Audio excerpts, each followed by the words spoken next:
सत श्री अकाल। तुसीं देख रहे हैं पंजाब मेल यूएसए टीवी। मैं वरुण कौर मान। खबरां दे बुलेटिन दे विच तुहाडा स्वागत है। खबरां दे बुलेटिन दे स्पॉन्सर ने रियल्टर गुरजतिंदर सिंह रंधावा। इन्हां तो हर तरीके की प्रॉपर्टी खरीदी वेची जा सकती है। इन्हां दे फोन नंबर तुसीं स्क्रीन ते देख सकते हो। तो हुण पेश ने पहलां चोणवीआं खबरां। ब्रिटिश एयरलाइन वर्जिन अटलांटिक ने पाकिस्तान च बंद किया संचालन भरी आखिरी उड़ान। स्वीडन नूं नाटो विच शामिल करन दा विरोध कर रहे तुर्की ने छड्डी अपनी जिद। अमरीका के राष्ट्रपति जो बाइडन की वड्डी जित। लेखक कैरोल दे मानहानि मामले च ट्रंप नूं दोषी ठहराया जा सकता है। औरत ने उन्हां ते बलात्कार का दोष लगाया सी। मीह कारण लाहौर दा गुरु घर ढह ढेरी। वार-वार बेनतियां दे बावजूद पाकिस्तान सरकार ने इसकी मुरम्मत वल कदे नहीं दिता ध्यान। पौंग डैम ते पाखड़ा तो छड्डिया जाएगा होर पानी। ब्यास सतलुज दरिया दा वध सकदा है पद्धर।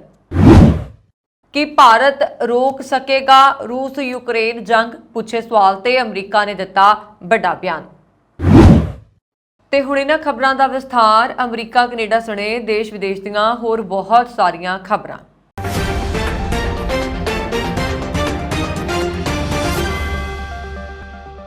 ब्रिटिश एयरलाइन वर्जिन अटलांटिक ने एतवार नूं इस्लामाबाद तो लंडन के हीथरो हवाई अड्डे लई आखिरी उड़ान भरन दे नाल ही पाकिस्तान च अपना संचालन खत्म कर दिता है। शहरी हवाबाजी अथॉरिटी ने बुलारे ने दस्सिया कि इस्लामाबाद अंतरराष्ट्रीय हवाई अड्डे तो लंडन के हीथरो हवाई अड्डे लई एयरलाइन की आखिरी उड़ान ने स्थानक समय अनुसार सवेरे 8 बजे उड़ान भरी। डॉन अखबार विच छपी खबर के मुताबिक ब्रिटिश एयरलाइन ने दसंबर 2020 इस्लामाबाद लई अपनियां उड़ाणां दा संचालन शुरू कीता सी अते हफ्ते च 7 उड़ाणां चलाउंदी सी। एयरलाइन ने शुरू दे विच मैनचेस्टर दे लई 4 अते हीथरो हवाई अड्डे लई 3 उड़ाणां चलाईयां। एयरलाइन ने बाद विच हीथरो हवाई अड्डे तक अपनियां सेवावां नूं हफ्ते विच केवल 3 उड़ाणां तक सीमित कर दिता सी।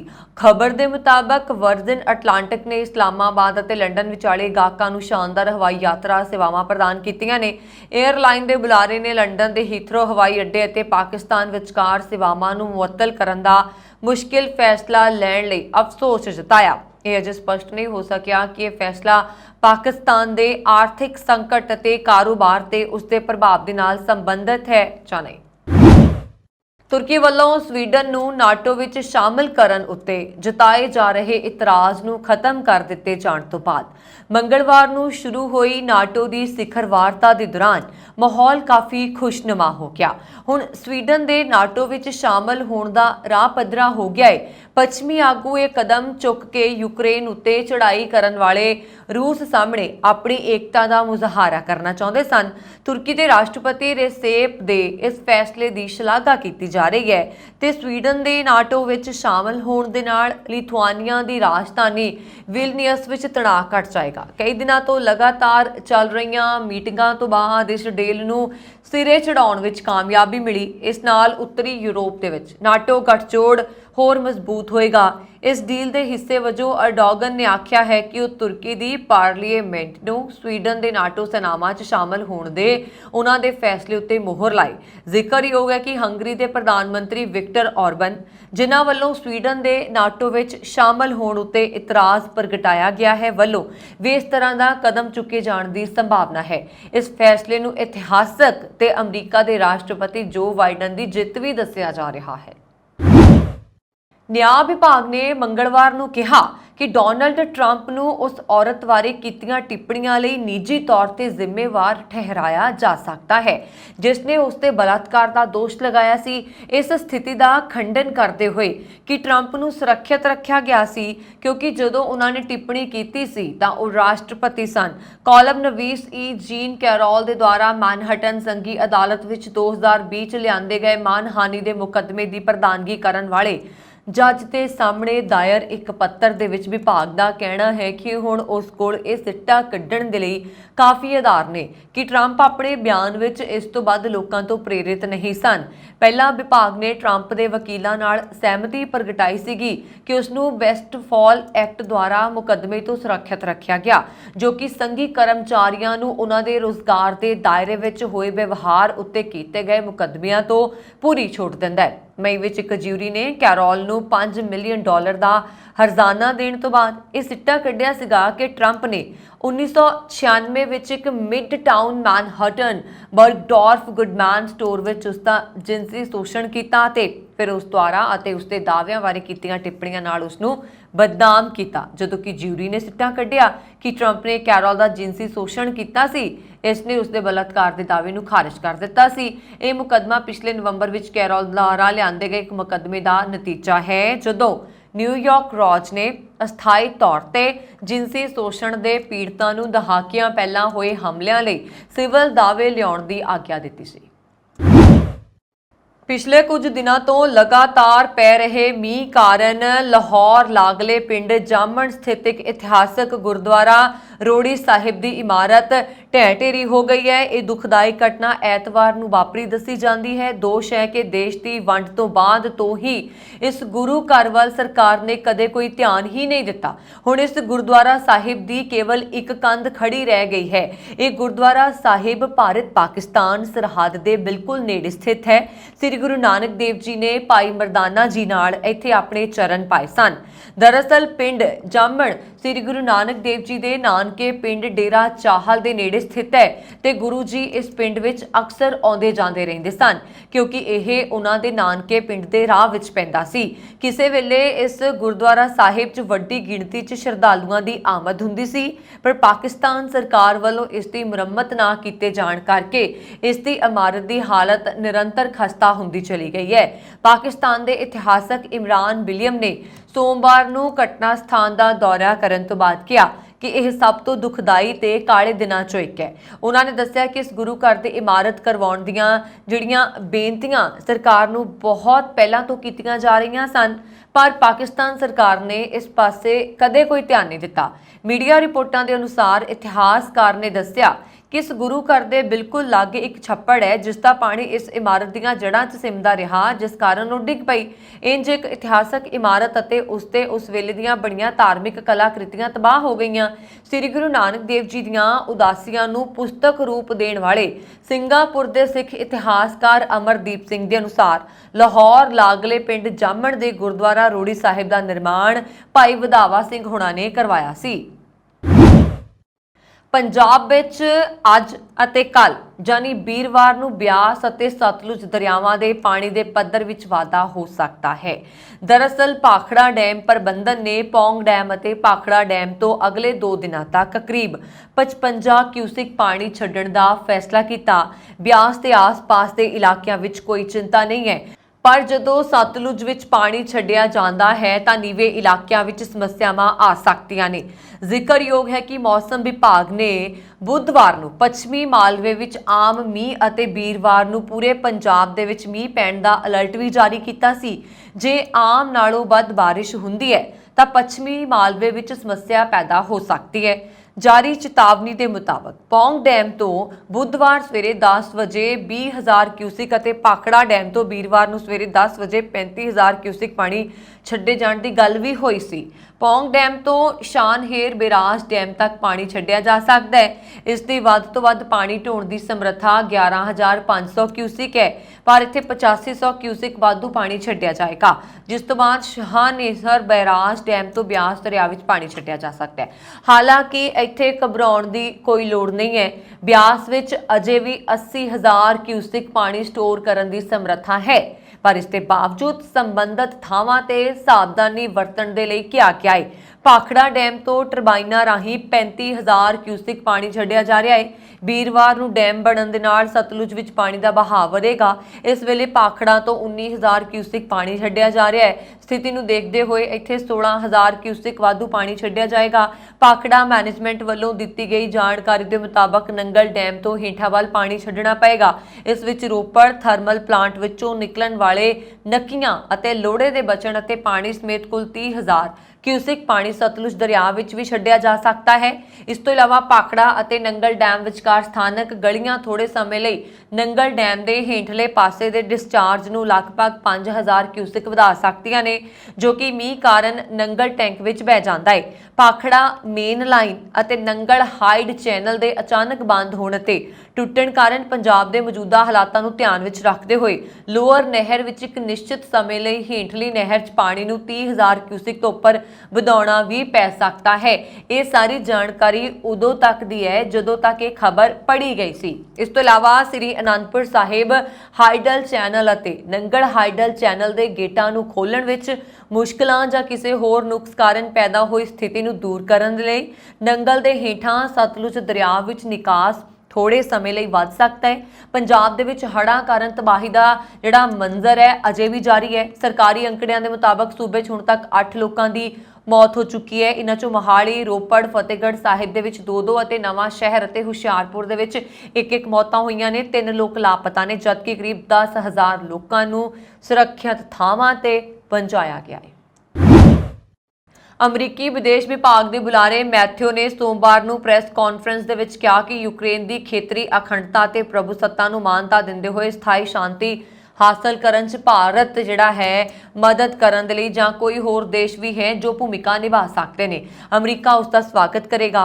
मिलर नूं पुछया गया सीगा कि भारत जां भारत दे प्रधान मंत्री नरेंद्र मोदी रूस अते यूक्रेन विचाले लंबे समय तो चल रहे संघर्ष नूं खत्म करन दे लई कोई भूमिका निभा सकते ने, जिस दे जवाब दे विच उन्हां ने कहा असीं उस भूमिका दा स्वागत करदे हां जो भारत निभा सकता है जां कोई होर देश मदद कर सकता है। सही दावा करते हुए कि यूक्रेन संघर्ष ਲਈ रूस ਲਈ रणनीतिक सफलता रहा। मिलर ने कहा कि इस युद्ध ਵਿੱਚ रूस ਨੂੰ फौजी कर्मचारियों ਤੇ उपकरणों ਦਾ ਭਾਰੀ ਨੁਕਸਾਨ ਹੋਇਆ। ਉਹਨਾਂ ਨੇ ਕਿਹਾ ਕਿ ਅਮਰੀਕਾ ਸੰਘਰਸ਼ ਦੀ ਸ਼ੁਰੂਆਤ ਤੋਂ ਹੀ ਯੂਕਰੇਨ ਨੂੰ ਮਿਲੇ ਅੰਤਰਰਾਸ਼ਟਰੀ ਸਮਰਥਨ ਦਾ ਸਵਾਗਤ ਕਰਦਾ ਹੈ। ਚੱਲ ਰਹੇ ਰੂਸ ਯੂਕਰੇਨ ਸੰਘਰਸ਼ ਦੇ ਇੱਕ ਹੋਰ ਸਵਾਲ ਦੇ ਜਵਾਬ ਦੇ ਵਿੱਚ ਮਿਲਰ ਨੇ ਕਿਹਾ ਇਹ ਯੁੱਧ ਰੂਸ ਲਈ ਇੱਕ ਰਣਨੀਤਿਕ ਸਫਲਤਾ ਹੈ ਜਿਸ ਵਿੱਚ ਫੌਜੀ ਕਰਮਚਾਰੀਆਂ ਤੇ ਫੌਜੀ ਸਾਜ਼ੋ ਸਮਾਨ ਦੋਵਾਂ ਦਾ ਭਾਰੀ ਨੁਕਸਾਨ ਹੋਇਆ। ਉਹਨਾਂ ਨੇ ਆਪਣੀਆਂ ਆਰਥਿਕਤਾਵਾਂ ਨੂੰ ਪਾਬੰਦੀਆਂ ਤੇ ਨਿਰਯਾਤ ਦੁਆਰਾ ਹਥੌੜੇ ਹੋਏ ਦੇਖਿਆ ਹੈ। ਨਿਯੰਤਰਣ ਜੋ ਅਸੀਂ ਸਥਾਪਿਤ ਕੀਤੇ ਨੇ। ਅਮਰੀਕੀ ਵਿਦੇਸ਼ ਵਿਭਾਗ ਦੇ ਬੁਲਾਰੇ ਨੇ ਕਿਹਾ ਅਸੀਂ ਸੰਘਰਸ਼ ਦੀ ਸ਼ੁਰੂਆਤ ਤੋਂ ਯੂਕਰੇਨ ਨੂੰ ਮਿਲੇ ਅੰਤਰਰਾਸ਼ਟਰੀ ਸਮਰਥਨ ਦਾ ਸਵਾਗਤ ਕਰਦੇ ਹਾਂ। बिना किसी स्वार्थ तो अपने पल्लियों करोड़ों रुपए खर्च के दिन रात दीन दुखियां की सेवा विच जुटे रहने वाले दुबई के उगे कारोबारी और सरबत दा भला ट्रस्ट के बानी डॉक्टर SP सिंह उबराय वालों पंजाब अंदर भारी मीह पैण कारण आए हड़ां दौरान प्रभावित होए लोकां लई अगे आउंदियां जिथे अपने ट्रस्ट दीआं जिला इकाइयां नूं प्रशासन दे नाल संपर्क करन दे लई हदायतां जारी कीतीआं गईआं ने, उत्थे पटियाला 'च प्रभावित लोकां नूं खाना देना शुरू कर दिता है। इस संबंधी जानकारी सांझी करदिआं ट्रस्ट मुखी डॉक्टर SP सिंह उबराय ने दस्सिया कि पंजाब अंदर भारी मीह कारण पैदा होए चिंताजनक हालातां नूं देखदिआं होइआं उन्हां नूं 2 दिन पहलां ही सरबत दा भला चैरिटेबल ट्रस्ट दीआं ਸਮੁੱਚੀਆਂ ਜ਼ਿਲ੍ਹਾ ਇਕਾਈਆਂ ਨੂੰ ਆਪੋ ਆਪਣੇ ਜ਼ਿਲ੍ਹਿਆਂ ਦੇ ਸਿਵਲ ਤੇ ਪੁਲਿਸ ਪ੍ਰਸ਼ਾਸਨ ਤੋਂ ਇਲਾਵਾ ਰੈੱਡ ਕਰਾਸ ਸੁਸਾਇਟੀਆਂ ਨਾਲ ਸੰਪਰਕ ਕਰਨ ਦੇ ਲਈ ਹਦਾਇਤਾਂ ਦਿੰਦਿਆਂ ਕਿਹਾ ਸੀਗਾ ਕਿ ਪ੍ਰਸ਼ਾਸਨ ਨੂੰ ਲੋੜੀਂਦੀਆਂ ਦਵਾਈਆਂ, ਰਾਸ਼ਨ ਤੇ ਹੋਰ ਜ਼ਰੂਰੀ ਸਮਾਨ ਸੰਬੰਧੀ ਜਾਣਕਾਰੀ ਇਕੱਤਰ ਕੀਤੀ ਜਾਏ ਤਾਂ ਜੋ ਅਜਿਹੇ ਹਾਲਾਤਾਂ ਵਿੱਚ ਲੋੜਵੰਦਾਂ ਦੀ ਸਮੇਂ ਸਿਰ ਮਦਦ ਕੀਤੀ ਜਾ ਸਕੇ। ਡਾਕਟਰ ਉਬਰਾਏ ਨੇ ਇਹ ਵੀ ਦੱਸਿਆ ਕਿ ਟਰਸਟ ਵੱਲੋਂ ਪਟਿਆਲਾ ਵਿਖੇ 500 ਦੇ ਕਰੀਬ ਪ੍ਰਭਾਵਿਤ ਲੋਕਾਂ ਨੂੰ ਸਵੇਰ ਸ਼ਾਮ ਦਾ ਖਾਣਾ ਮੁਹੱਈਆ ਕਰਵਾਉਣਾ ਸ਼ੁਰੂ ਕਰ ਦਿੱਤਾ ਗਿਆ ਹੈ। ਭਾਰਤ ਵਿੱਚ ਅਮਰੀਕਾ ਦੇ ਰਾਜਦੂਤ ਐਰਿਕ ਨੇ ਮੰਗਲਵਾਰ ਇੱਥੇ ਕੇਂਦਰੀ ਗ੍ਰਹਿ ਮੰਤਰੀ ਅਮਿਤ ਸ਼ਾਹ ਦੇ ਨਾਲ ਮੁਲਾਕਾਤ ਕੀਤੀ। ਇਸ ਦੌਰਾਨ ਉਨ੍ਹਾਂ ਅੱਤਵਾਦ ਦੇ ਨਾਲ ਨਜਿੱਠਣ, ਨਸ਼ੀਲੇ ਪਦਾਰਥਾਂ ਦੀ ਤਸਕਰੀ ਨੂੰ ਰੋਕਣ ਅਤੇ ਸੁਰੱਖਿਆ ਖੇਤਰਾਂ 'ਚ ਦੋਹਾਂ ਦੇਸ਼ਾਂ ਵਿਚਾਲੇ ਸਹਿਯੋਗ ਵਧਾਉਣ ਦੇ ਤਰੀਕਿਆਂ ਤੇ ਚਰਚਾ ਕੀਤੀ। ਕੋਰਸਿਟੀ ਭਾਰਤ ਵਿੱਚ ਅਮਰੀਕਾ ਦੇ 26ਵੇਂ ਰਾਜਦੂਤ ਨੇ। ਉਹ ਅਪ੍ਰੈਲ ਵਿੱਚ ਭਾਰਤ ਆਏ ਸੀ ਤੇ 11 ਮਈ ਨੂੰ ਰਾਸ਼ਟਰਪਤੀ ਨੂੰ ਆਪਣਾ ਪ੍ਰਮਾਣ ਪੱਤਰ ਸੌਂਪੇ ਸਨ। ਸ਼ਾਹ ਦੇ ਦਫ਼ਤਰ ਨੇ ਟਵੀਟ ਕੀਤਾ केंद्रीय गृह मंत्री अमित शाह दे नाल अमरीकी राजदूत एरिक दी मुलाकात दौरान अतवाद दा मुकाबला करन, नशीले पदार्थां दी तस्करी नूं रोकण अते सुरੱਖਿਆ ਖੇਤਰ ਵਿੱਚ ਦੋਵਾਂ ਦੇਸ਼ਾਂ ਵਿਚਾਲੇ ਸਹਿਯੋਗ ਵਧਾਉਣ ਤੇ ਉਸਾਰੂ ਚਰਚਾ ਹੋਈ। ਪ੍ਰਧਾਨ ਮੰਤਰੀ ਨਰਿੰਦਰ ਮੋਦੀ ਦੀ ਹਾਲੀਆ ਅਮਰੀਕਾ ਫੇਰੀ ਦੇ ਸਕਾਰਾਤਮਕ ਨਤੀਜਿਆਂ ਤੇ ਅੱਗੇ ਵਧਣ ਦੀ ਵਚਨਬੱਧਤਾ ਨੂੰ ਦੁਹਰਾਇਆ ਗਿਆ।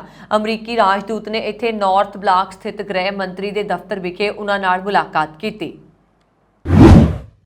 ਟੋਰਾਂਟੋ ਤੋਂ ਨਵੀਂ ਦਿੱਲੀ ਆ ਰਹੀ 에ਅਰ ਇੰਡੀਆ ਦੀ ਫਲਾਈਟ ਵਿੱਚ ਨੇਪਾਲੀ ਮੂਲ ਦੇ ਇੱਕ ਯਾਤਰੀ ਨੇ ਫਲਾਈਟ ਦੌਰਾਨ ਹੰਗਾਮਾ ਕਰ ਦਿੱਤਾ। ਟੋਰਾਂਟੋ ਤੋਂ ਨਵੀਂ ਦਿੱਲੀ ਤੱਕ ਹਜ਼ਾਰਾਂ ਕਿਲੋਮੀਟਰ ਦੇ ਸਫ਼ਰ ਦੇ ਜ਼ਿਆਦਾਤਰ ਹਿੱਸਿਆਂ ਵਿੱਚ ਇਹ ਨੇਪਾਲੀ ਵਿਅਕਤੀ ਜਹਾਜ਼ ਵਿੱਚ ਲਗਾਤਾਰ ਮਾਹੌਲ ਹੀ ਖਰਾਬ ਕਰ ਰਿਹਾ ਸੀ।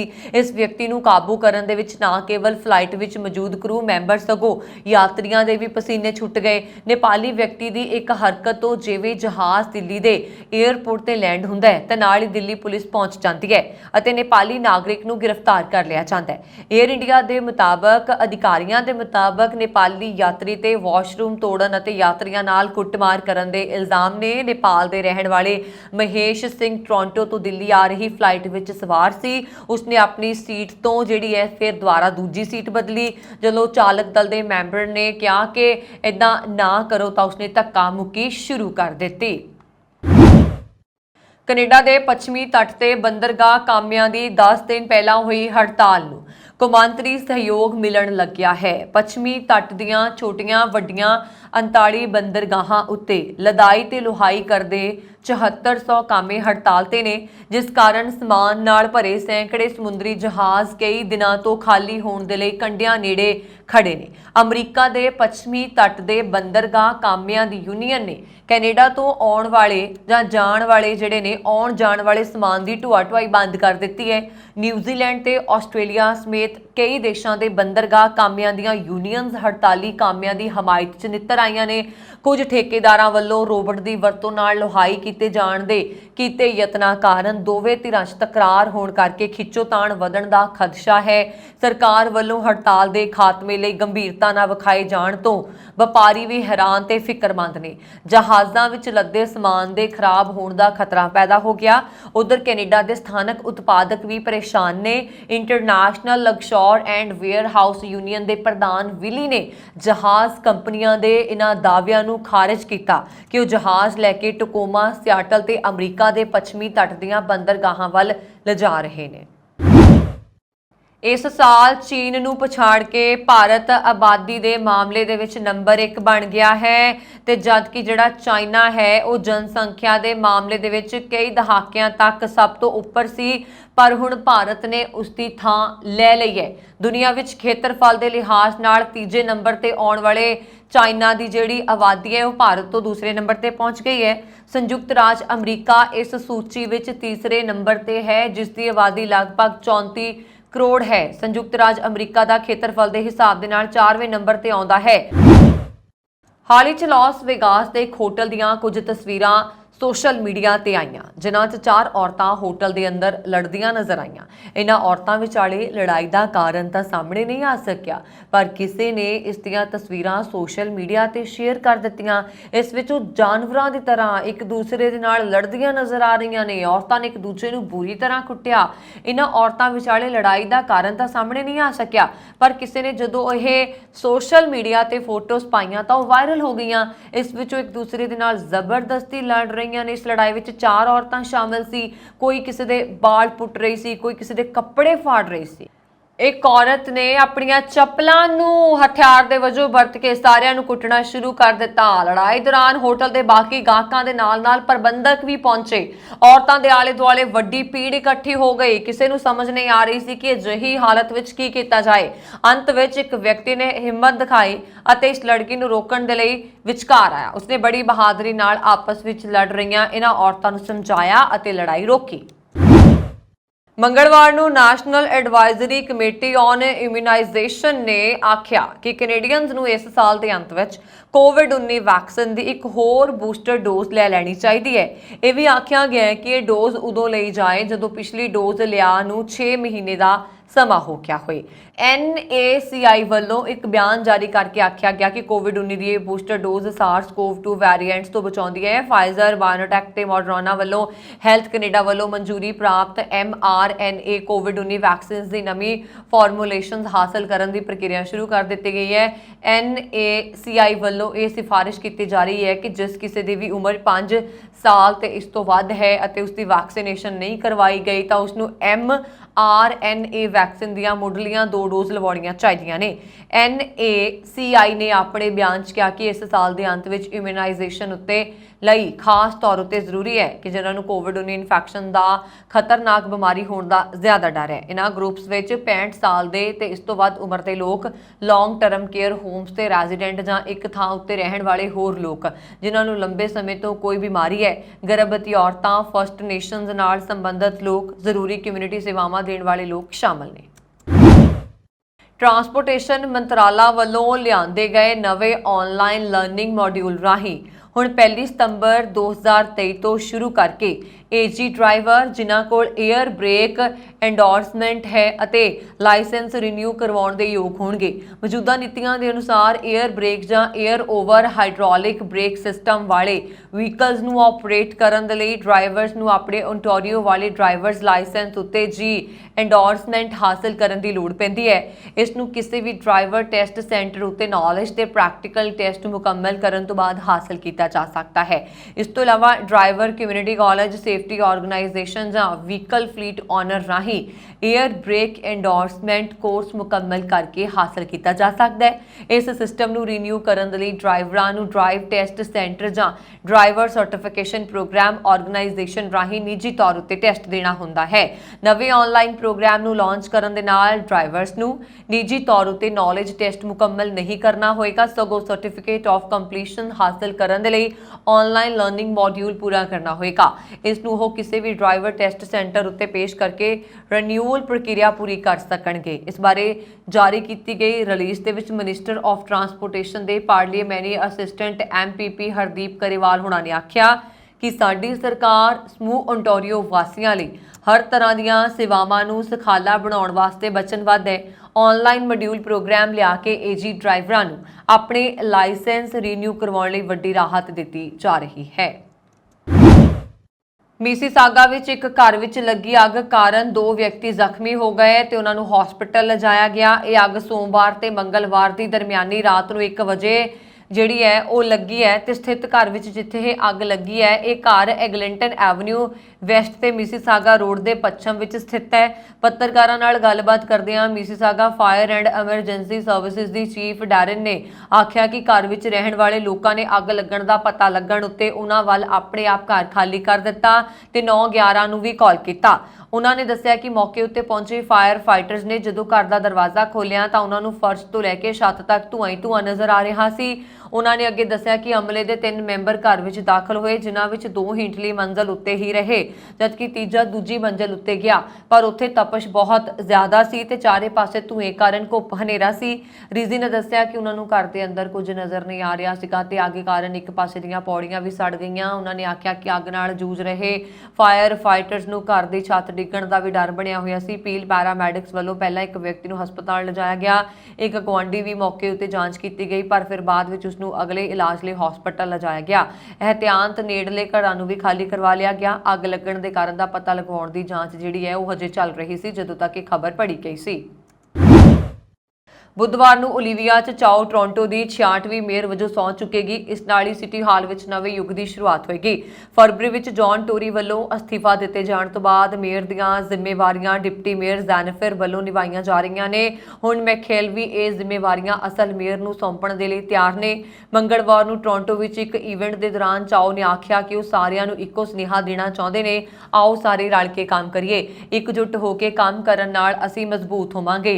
ਉਹਨਾਂ ਨੇ ਆਖਿਆ ਕਿ ਕੰਮ ਕਰਨ ਦੇ ਲਈ ਉਹਨਾਂ ਤੋਂ ਹੋਰ ਉਡੀਕ ਨਹੀਂ ਹੋ ਰਹੀ। ਆਲੋਚਕਾਂ ਦਾ ਕਹਿਣਾ ਹੈ ਕਿ ਚਾਓ ਦੀ ਕੈਂਪੇਨ ਵਿੱਚ ਨੀਤੀ ਸੰਬੰਧੀ ਪੂਰਵੇ ਨਹੀਂ ਦਿੱਤੇ ਗਏ, ਪਰ ਚਾਓ ਵੱਲੋਂ ਵੱਡੇ ਪੱਧਰ ਉੱਤੇ ਤਬਦੀਲੀ ਲਿਆਉਣ ਦੀ ਗੱਲ ਕੀਤੀ ਜਾ ਰਹੀ ਹੈ। ਇਸ ਦੇ ਨਾਲ ਹੀ ਟੋਰਾਂਟੋ ਨੂੰ ਵਧੇਰੇ ਕਿਫਾਇਤੀ ਤੇ ਵਧੇਰੇ ਕੇਅਰਿੰਗ ਬਣਾਉਣ ਦਾ ਦਾਅਵਾ ਵੀ ਚਾਓ ਵੱਲੋਂ ਕੀਤਾ ਜਾ ਰਿਹਾ। ਇਸ ਦੌਰਾਨ ਮੈਕੈਲਵੀ ਨੇ ਆਖਿਆ ਹੈ ਕਿ ਪ੍ਰੋਵਿੰਸ਼ੀਅਲ ਤੇ ਫੈਡਰਲ ਸਰਕਾਰ ਦੀ ਵਾਧੂ ਮਦਦ ਤੋਂ ਬਿਨਾਂ 2024 ਲਈ ਔਖੇ ਫੈਸਲੇ ਲੈਣੇ ਪੈਣਗੇ। ਚੋਣ ਕੈਂਪੇਨ ਵਿੱਚ ਚਾਓ ਦੇ ਵਿਰੋਧੀ ਰਹੇ ਕੁਝ ਉਮੀਦਵਾਰ ਹੁਣ ਨਵੇਂ ਸ਼ਾਸਨ ਦੇ ਵਿੱਚ ਆਪਣੇ ਲਈ ਥਾਂ ਬਣਾਉਣ ਦੀ ਕੋਸ਼ਿਸ਼ ਕਰ ਰਹੇ ਨੇ। ਇਹਨਾਂ ਵਿੱਚ ਲੰਬੇ ਸਮੇਂ ਤੋਂ ਸਿਟੀ ਕਾਉਂਸਲਰ ਰਹੇ ਬ੍ਰੈਡ ਵੀ ਸ਼ਾਮਲ ਨੇ। ਉਹਨਾਂ ਨੇ ਆਖਿਆ ਕਿ ਚੋਣਾਂ ਦੌਰਾਨ ਅਸੀਂ ਵਿਰੋਧੀ ਸੀ, ਪਰ ਹੁਣ ਸਿਟੀ ਹਾਲ ਵਿੱਚ ਅਸੀਂ ਕੁਲੀਗ ਹੋਵਾਂਗੇ। ਚਾਓ ਨੇ ਵੀ ਇਸ ਗੱਲ ਦੀ ਪੁਸ਼ਟੀ ਕੀਤੀ ਹੈ ਕਿ ਸਿਟੀ ਕਾਉਂਸਲਰਸ ਪਹਿਲਾਂ ਵਾਂਗ ਹੀ ਕੰਮ ਕਰਦੇ ਰਹਿਣਗੇ। ਚਾਓ ਬੁੱਧਵਾਰ ਨੂੰ ਸਵੇਰੇ 11 ਵਜੇ ਟੋਰਾਂਟੋ ਦੇ ਮੇਅਰ ਦੇ ਅਹੁਦੇ ਦੀ ਸਹੁੰ ਚੁੱਕਣਗੇ ਤੇ ਉਸ ਤੋਂ ਬਾਅਦ ਥੋੜੀ ਦੇਰ ਦੇ ਲਈ ਸਾਰਿਆਂ ਨੂੰ ਸੰਬੋਧਨ ਕਰਨਗੇ। ਇਸ ਸਮਾਰੋਹ ਦੇ ਵਿੱਚ ਕਾਉਂਸਲਰਸ, ਸਿਟੀ ਸਟਾਫ ਤੇ ਏਜੰਸੀ ਦੇ ਨੁਮਾਇੰਦੇ,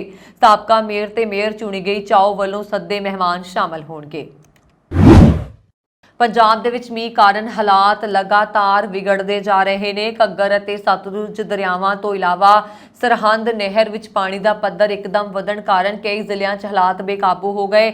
ਗੁਰੂ ਘਰਾਂ ਵਿੱਚੋਂ ਲੋਕਾਂ ਨੂੰ ਚੌਕਸ ਕਰਨ ਦੇ ਲਈ ਅਨਾਉਂਸਮੈਂਟਸ ਹੋ ਰਹੀਆਂ ਨੇ। ਘੱਗਰ ਨੇੜੇ ਨੀਵੇਂ ਥਾਂ ਉੱਤੇ ਬੈਠੇ ਲੋਕਾਂ ਨੂੰ ਦੂਰ ਜਾਣ ਦੇ ਲਈ ਕਿਹਾ ਜਾ ਰਿਹਾ ਹੈ। ਬੀਤੇ ਦਿਨ ਰੋਪੜ, ਪਟਿਆਲਾ, ਫਤਿਹਗੜ੍ਹ ਸਾਹਿਬ ਅਤੇ ਮੋਹਾਲੀ ਜ਼ਿਲ੍ਹਿਆਂ ਦਾ ਵੱਡਾ ਹਿੱਸਾ ਪਾਣੀ ਵਿੱਚ ਡੁੱਬ ਗਿਆ ਹੈ। ਮੌਸਮ ਵਿਭਾਗ ਨੇ ਪਟਿਆਲਾ, ਰੋਪੜ, ਮੋਹਾਲੀ ਅਤੇ ਫਤਿਹਗੜ੍ਹ ਸਾਹਿਬ ਜ਼ਿਲ੍ਹਿਆਂ ਲਈ ਰੈੱਡ ਅਲਰਟ ਜਾਰੀ ਕੀਤੇ ਨੇ। 13 ਅਤੇ 14 ਜੁਲਾਈ ਨੂੰ ਮੁੜ ਮੀਂਹ ਪੈਣ ਦੀ ਪੇਸ਼ਨਗੋਈ ਕੀਤੀ ਗਈ ਹੈ। ਗੁਰੂ ਘਰਾਂ ਵਿੱਚੋਂ ਲੋਕਾਂ ਨੂੰ ਚੌਕਸ ਕਰਨ ਦੇ ਲਈ ਅਨਾਉਂਸਮੈਂਟਾਂ ਹੋ ਰਹੀਆਂ ਨੇ।